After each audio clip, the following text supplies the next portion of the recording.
Bonjour à tous et bienvenue dans cet épisode numéro 2 de 100% Swing. Avant d'attaquer, je dirais, le cœur de la leçon et son contenu profond, je crois qu'il y a deux personnes qui ont quelque chose à nous dire. Bonjour à tous. Bonjour Franck. Bonjour Anne-Laure, comment vas-tu?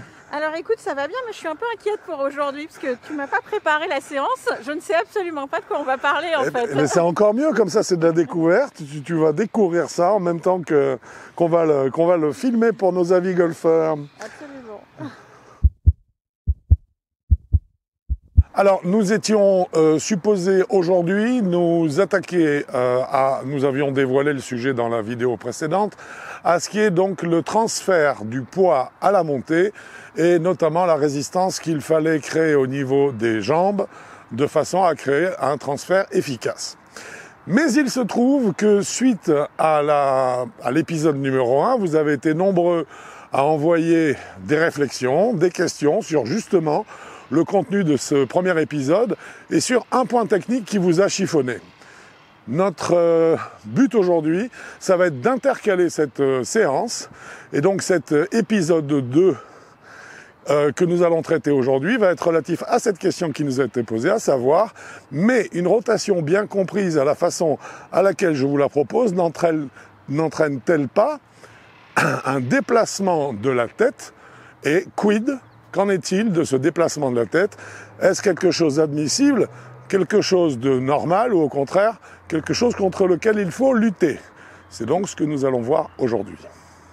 Bien, alors la semaine dernière, ma chère Anne-Laure, ma petite padawan, nous avons travaillé la rotation pendant le backswing, tu es d'accord? Et tu m'as expliqué qu'il fallait avoir l'épaule gauche alignée avec la hanche droite et le genou droit lors de la montée. Et le pied droit, pour être précis, lors de la montée. Ou le genou droit, ça me va bien aussi, tu as raison, ça peut fonctionner. Surtout quand on amènera les précisions qui vont venir au fil des épisodes.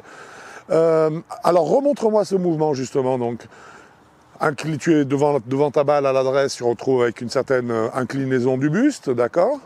Parfait, hop, et ici tu montes, et tu es venu en fait remettre en axe cette pointe d'épaule gauche, hanche droite, genou droit comme tu le dis, ou pied droit, et c'est parfait.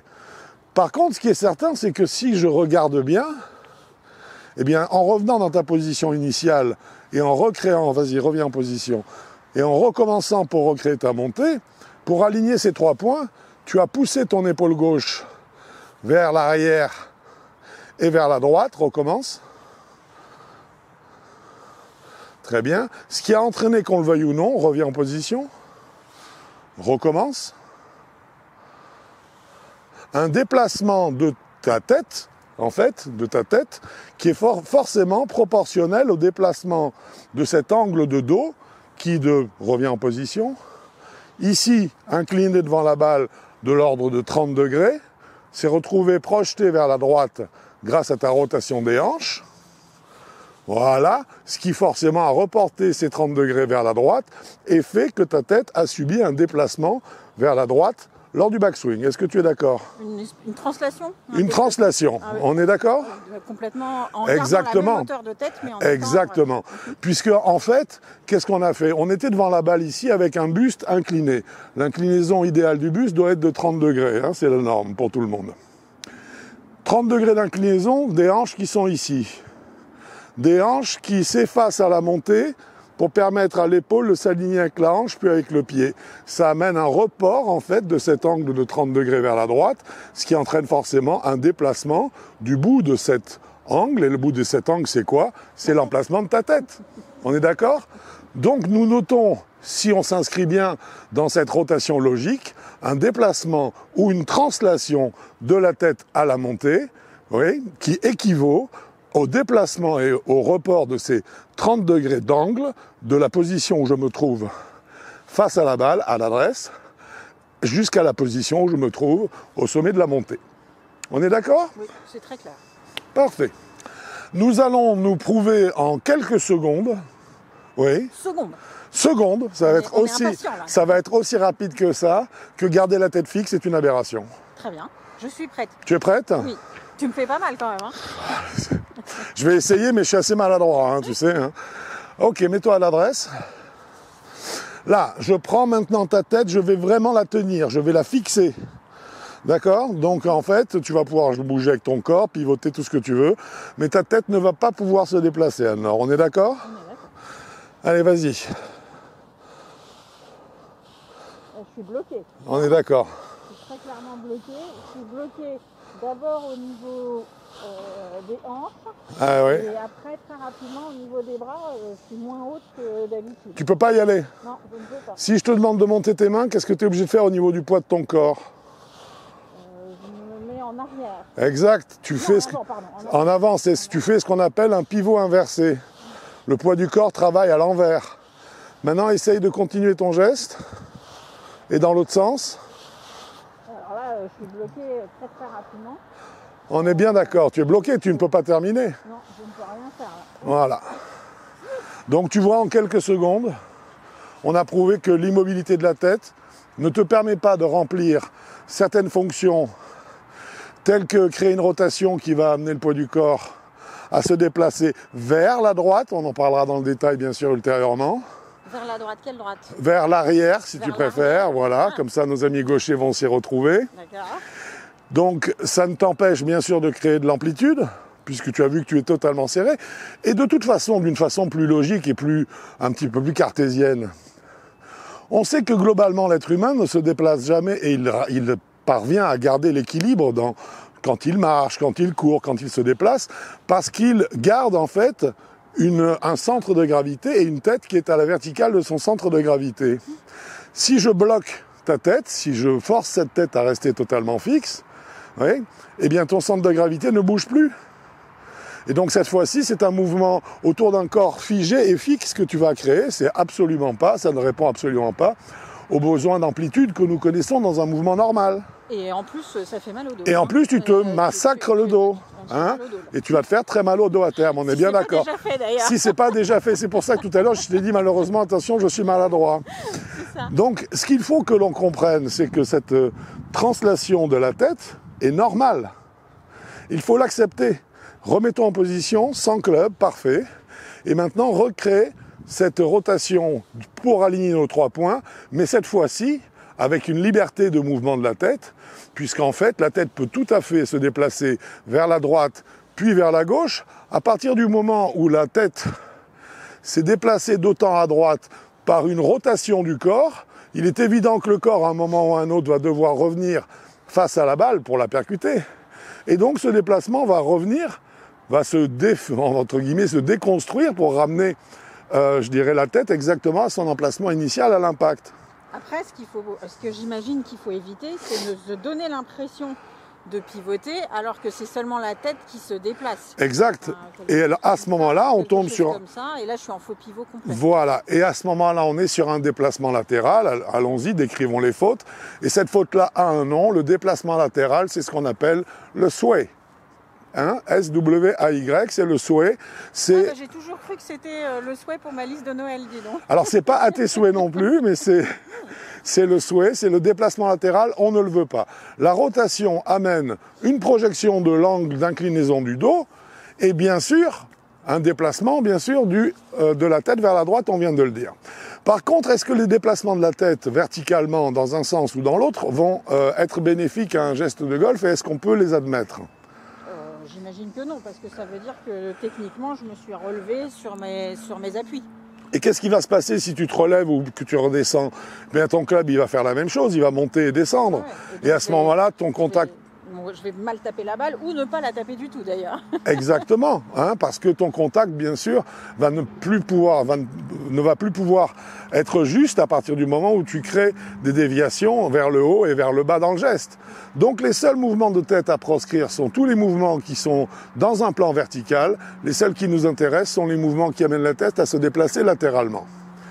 Jack Nicklaus, quand il écrit son bouquin Golf My Way, qui est sûrement qui a été la bible de milliers d'entre vous, moi, a dit, tu es bien trop jeune, ma chère Padawan, expliquait que déjà, il était très étonné de voir que lorsqu'il s'est filmé pour la première fois en vidéo, eh bien, il a vu sa tête qui se déplaçait pendant le swing, à droite et à gauche, alors qu'il avait la sensation qu'elle restait relativement fixe.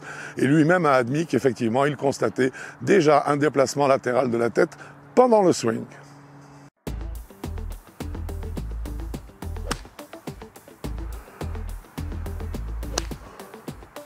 Fantastique coup de golf, ça.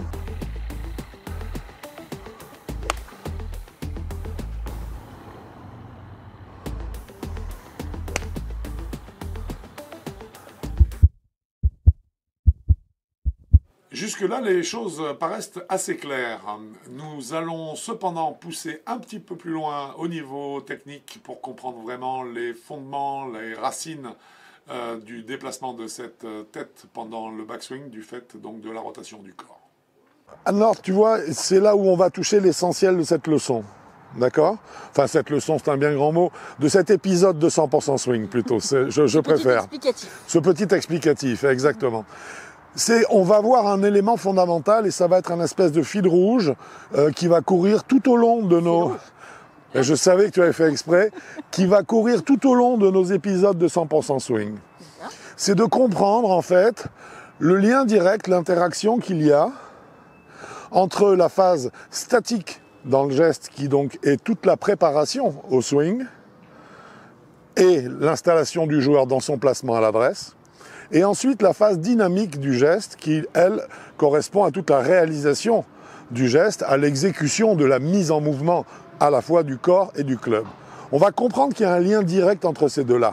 Alors c'est vrai que moi je suis très précautionneuse sur mon emplacement au départ, parce que je réfléchis beaucoup moins quand je joue après. Je me fixe des objectifs Bien sûr. Au moment de ma mise en place. Bien sûr. Et après, c'est presque naturel. Et c'est parfait parce que, en fait, si tu veux, cette phase statique, elle conditionne vraiment totalement ce que tu vas faire ensuite. Donc le temps que tu passes à ta préparation du coup, à réellement mettre toutes les chances de ton côté, ce sont effectivement des chances supplémentaires de réussite qui font que tu vas, au bout du compte, taper moins de coups et passer moins de temps sur le parcours. Donc je veux dire qu'à quelque part, on doit insister sur cette phase statique parce qu'elle conditionne en plein la phase dynamique. Alors on va l'illustrer là, ça va être très vite fait, mettons en position. Mais cette fois-ci, on ne va pas être de face par rapport à la caméra, on va se mettre de profil, si tu veux, ça me va très bien. Je regarde tes angles. J'aime bien ici, parfait.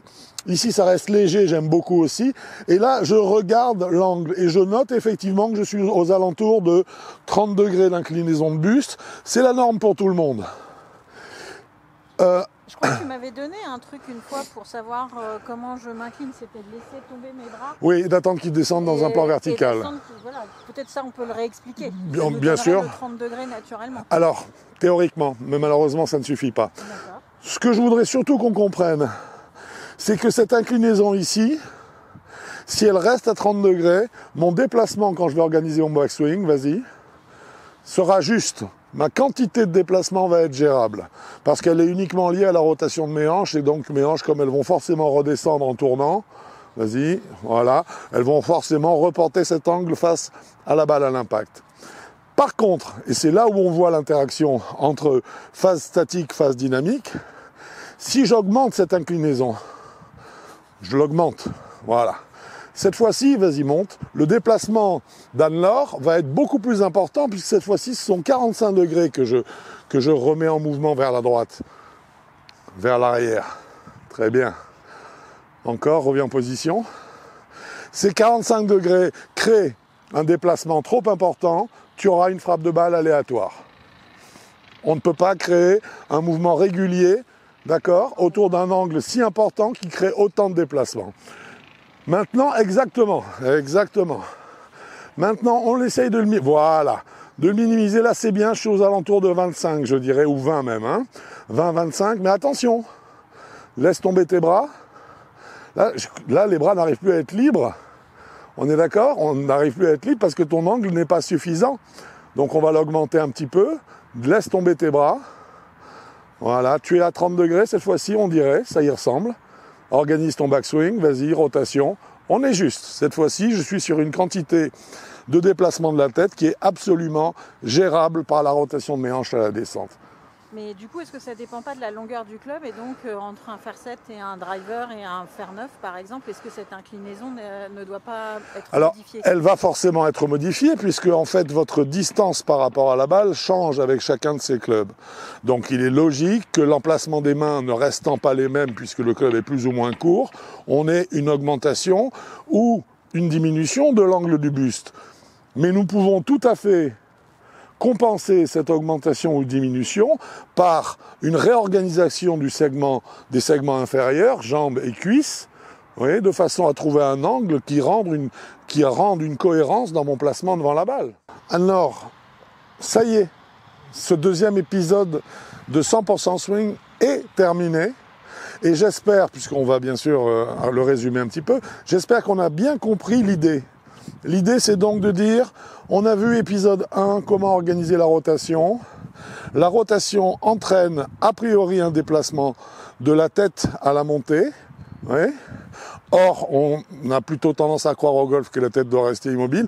On l'a vérifié, on ne peut pas garder la tête immobile. Elle doit se déplacer grâce à la rotation du corps qui projette l'angle du dos de 30 degrés à l'adresse pour garder ces 30 degrés au sommet du backswing, puis revenir ensuite face à la balle. En revanche, il faut proscrire les événements, les déplacements verticaux. Et les événements aussi, c'est presque ça, c'est un événement vertical. Hein. Donc on doit proscrire absolument ces éléments soit verticaux, soit latéraux, hein, qui ne vont pas dans le sens d'une rotation, puisque en fait... Qui n'accompagnent pas finalement le mouvement. Exactement. Et qui l'anticipent en fait. Exactement. Voilà pour cet épisode 2 de 100% Swing. Merci Franck. Mais je t'en prie, merci à toi Anne-Laure et merci à vous de nous suivre et de nous écouter. Le sujet suivant, cette fois-ci, c'est sûr et certain, il va venir en toute logique. Il n'y aura pas de 2 bis. Non, il n'y aura pas de 2 bis. Cette fois-ci, c'est le numéro 2 aujourd'hui. La prochaine fois, le numéro 3, ce sera de dire, c'est très bien, j'ai vu que ma tête se déplaçait du fait de la rotation de mes hanches. Est-ce que cela va entraîner un déplacement du poids du corps sur mes pieds également? Jusqu'où est-ce que ce déplacement va être admissible et à partir d'où est-ce qu'il ne va pas l'être, de façon à me mettre dans une situation qui me permette de réenclencher une descente cohérente. Mais ça, ce sera le prochain épisode. Je suis impatiente. Mais moi aussi, puisque je te retrouverai. Merci Franck. Merci à toi. Et merci à vous. Merci. Au revoir. Cet épisode numéro 2 de 100% Swing est dorénavant terminé. J'espère qu'il vous aura plu. Si c'est le cas, vous le savez, n'hésitez pas, les pouces en l'air. Sinon, si vous voulez être tenu au courant des prochains épisodes qui vont suivre donc de 100% Swing, vous pouvez vous abonner directement à la chaîne. Quant à moi, je vous dis à bientôt sur un parcours de golf, j'espère. Et sinon, de toute façon, à bientôt sur avigolf.com. Bon golf à vous, au revoir.